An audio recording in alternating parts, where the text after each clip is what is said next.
Hello दोस्तों, आपका अपना यूट्यूब चैनल ग्रुप क्लासेस में स्वागत है। आई होप आप अच्छे होंगे, मस्त होंगे, पढ़ाई कर रहे होंगे। आज मैं आपके लेके आया हूँ हाई स्कूल का साइंस का फर्स्ट लेसन। वो क्या है हमारा? रासायनिक अभिक्रिया एवं समीकरण। अक्सर हम लोग क्या करते हैं, स्टार्टिंग फेज में होते हैं तो हमें कुछ बेसिक पार्ट याद रखने होते हैं, क्योंकि अक्सर छोटी छोटी चीजें ही हमें आगे मंजिल की ओर ले जाती है। तो सबसे पहले हमें क्या होता है, इंट्रोडक्शन पढ़ते हैं कि एक्चुअल में क्या होता है। तो ये क्या है? रासायनिक अभिक्रिया एवं समीकरण। जैसे आपको पता है कि जैसे एक या एक से अधिक जब कोई चीज हम मिलाते हैं तो वो नया चीज बनता है। तो ऐसे हमारे केमिस्ट्री में होता है कि जब हम कोई चीज की अभिक्रिया कराते हैं तो हमें नया उत्पाद मिलता है। तो चलिए चलते हैं, ज्यादा देरी नहीं करते हैं, अपने टॉपिक की ओर चलते हैं। जैसे देखो क्या है रासायनिक अभिक्रिया।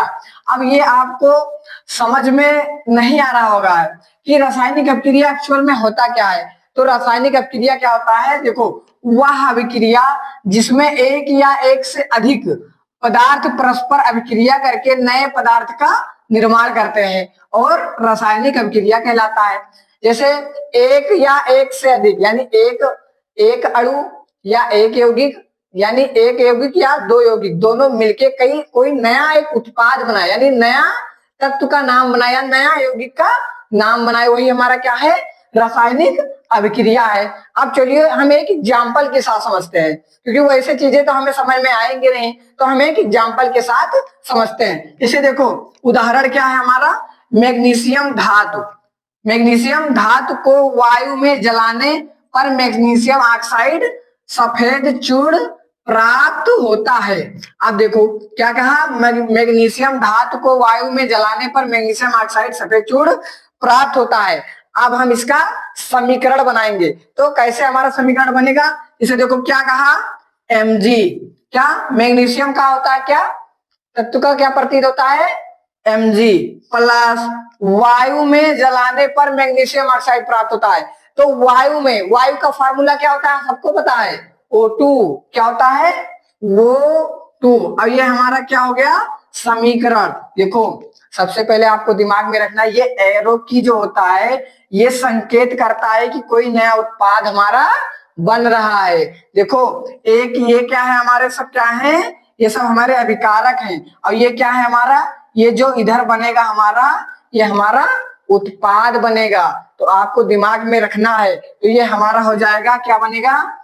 MgO। अब ये आपको कंफ्यूजन में डाल दिया होगा कि यहाँ MgO हो गया। देखो एक चीज आपको दिमाग में रखना है, चाहे मेरी क्लास हो या किसी और की क्लास हो, समीकरण को संतुलित करना सबको आना चाहिए। क्योंकि हमें पता है कि जो तत्व हम यहाँ से डाल रहे हैं वो तत्व की संख्या हमें बराबर होनी चाहिए। अब ये आपको यहाँ दिख रहा है O2 की संख्या 2 है और यहाँ O2 की संख्या 1 ही है। तो आपको कंफ्यूजन होगा कि ये कैसे हो सकता है, यहाँ तो 2 है, यहाँ पे 1 ही है। तो हमें इसको संतुलित करना होगा। तो हम यहाँ पे 2 से, यहाँ से हम क्या करेंगे? 2 से गुणा करा देंगे। देखो यहाँ से 2 से गुणा करा देंगे और यहाँ 2 लगा देंगे। अब आपको समझ में आ गया होगा। देखो ये 2 से गुणा होगा तो 2 Mg हो जाएगा, यानी 2 Mg हो गया, प्लस O2 यानी ये 2 से वो में गुणा होगा तो 2 हो जाएगा। और ये हमारा समीकरण संतुलित हो गया। अब हम इसका नाम देखते हैं। ये हमारा क्या है? ये हमारा क्या है? मैग्नीशियम है। क्या है? मैग्नीशियम। ये क्या है हमारा? मैग्नीशियम है। ये मैग्नीशियम है। ये हमारा क्या है? ऑक्सीजन है। ये हमारा क्या है? ऑक्सीजन। और ये क्या हमारा बना? ये मैग्नीशियम, मैग्नीशियम ऑक्साइड बना, ऑक्साइड। ये चीज आपको दिमाग में रखना है। देखो सबसे पहले आपके बोर्ड एग्जाम में अगर सवाल आ रहे हैं या बोर्ड एग्जाम में ये सवाल पूछे, वैसे ये बहुत इंपॉर्टेंट है। 2-4 नंबर का हमेशा पूछता है ये टॉपिक, क्योंकि ये बहुत ज्यादा इंपॉर्टेंट होता है हाई स्कूल बेस पे। चाहे यूपी बोर्ड हो या बिहार बोर्ड हो, सब बोर्ड में ये पूछा जाता है। तो आपको 2 चीज दिमाग में रखना है। क्या रखना है? कि ये समीकरण को ऐसे लिख के छोड़ मत देना। बहुत से बच्चे क्या करते हैं, समीकरण को ऐसे Mg लगे, O2 लिखे और 2 Mg वो लगा के छोड़ के चले आए। आपको बताना है कि Mg का मतलब क्या होता है, O2 का मतलब क्या होता है और MgO का मतलब क्या होता है। जब तक आप उसकी बात नहीं बताएंगे कि mg का मतलब क्या होता है, जब तक आपको एग्जामिनर नंबर नहीं देते हैं। क्योंकि उनको पता है कि जो बच्चा पढ़ा होता है वो बहुत सटीक आंसर लिखेगा। क्योंकि अक्सर कहीं कहीं ऐसा होता है कि जो बच्चे कम पढ़े होते हैं और कुछ बच्चे ज्यादा पढ़े होते हैं, और कम बच्चों का ज्यादा नंबर आ जाता है और ज्यादा जो पढ़े होते हैं उनका कम आ जाता है, क्योंकि वो अपने आप में ओवर कॉन्फिडेंस में आ जाते हैं। अक्सर वो कहीं ना कहीं पीछे चले जाते हैं। तो चीजें हमें अच्छे से कवर करना है, चाहे वो छोटी हो या बड़ी हो। जब तक हम चीजें अच्छे से कवर नहीं करेंगे, जब तक हमें कोई भी चीज समझ में नहीं आएगा।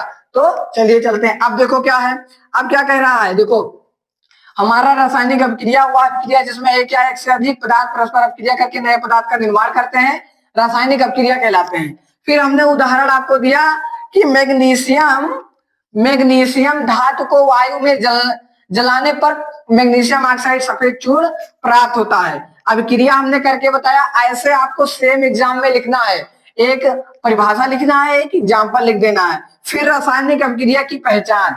अब हम क्या करेंगे, रासायनिक अभिक्रिया की पहचान कैसे करेंगे। तो सबसे पहले आपको दिमाग में रखना है, रासायनिक अभिक्रिया की पहचान में कुछ चीजें परिवर्तन होते हैं, कुछ चीजें वृद्धि होती है, कुछ चीजों का लॉस होता है। क्योंकि जब हम अभिक्रिया करेंगे तो कुछ ना कुछ चीजें हमें देना पड़ेगा, कुछ ना कुछ चीजें त्यागना पड़ेगा, उत्सर्जित करना पड़ेगा। तो वो क्या क्या परिवर्तन उसके में आ सकता है, तो हम पहचान कैसे करेंगे। तो देखते हैं, देखो सबसे पहला हमारा रासायनिक अभिक्रिया की पहचान में क्या होगा, जब हम अभिक्रिया कराएंगे तो उसके अवस्था में परिवर्तन होगा। अवस्था में परिवर्तन कि जो हमारा जगह होता है अवस्था, उस अवस्था में परिवर्तन कि जो चीजें कम है वो ज्यादा हो जाएंगी या ज्यादा है कम हो जाएंगी। सब दूसरा क्या कहता है, रंग में परिवर्तन। सबसे इंपॉर्टेंट है ये हमारा, क्या है इंपॉर्टेंट है, रंग में परिवर्तन। क्योंकि रंग में परिवर्तन अक्सर होता है, क्योंकि जब हम किसी भी ताप में या किसी भी जगह में अभिक्रिया कराते हैं कोई प्रखनली में, तो सबसे ज्यादा रंग पे इफेक्ट पड़ता है। तो ये आपको दिमाग में रखना है। फिर अवक्षेप, अवक्षेप का निर्माण, झाग, अवक्षेप का मतलब झाग, झाग का निर्माण होता है। और ये हमारा क्या है, ये हमारा लिखा है ताप में परिवर्तन, ताप में परिवर्तन। एक हमारा होता है, चौथा पॉइंट है ताप में परिवर्तन। ताप में परिवर्तन कोई 298 फ़ारेनहाइट में देता है, कोई 98 पे देता है ताप, यानी ताप में परिवर्तन हो सकता है कि कम हो सकता है, ज्यादा हो सकता है। तो ये चीजें आपको बहुत अच्छे दिमाग में रखनी है।